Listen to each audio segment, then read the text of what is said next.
السلام علیکم ورحمۃ اللہ وبرکاتہ۔ نحمدہ ونصلی علی رسولہ الکریم، اما بعد۔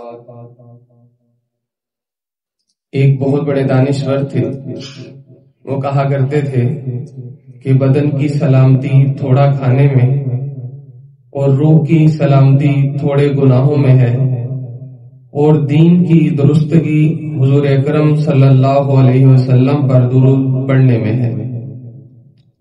چنانچہ نبی کریم صلی اللہ علیہ وآلہ وسلم سے منقول ہے کہ اللہ تعالیٰ نے ایک فرشتہ پیدا فرمایا ہے جس کا ایک پر مشرق میں اور دوسرا مغرب میں ہے، اور اس کا سر عرش کے نیچے اور دونوں پاؤں ساتوں زمین کے نیچے ہیں، اور تمام مخلوق کی گنتی کے برابر اس کے پروں کے روئیں ہیں۔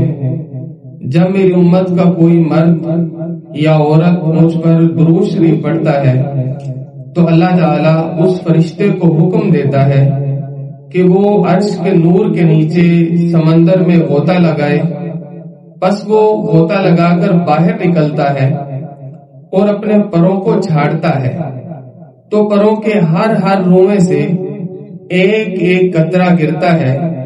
اللہ تعالی ہر قطرے سے ایک ایک فرشتہ پیدا کرتا ہے جو اس درود پڑھنے والے کے لیے قیامت تک بخشش مانگتا رہتا ہے، صلی اللہ علیہ وآلہ وسلم۔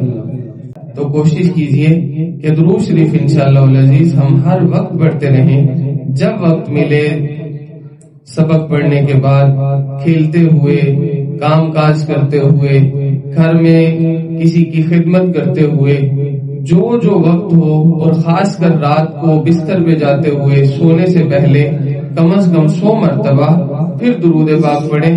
اللہ کریم ہم سب کو نبی کریم صلی اللہ علیہ وسلم کی سچی محبت نصیب فرمائے اور درود پاک پڑھنے کی توفیق عطا فرمائے۔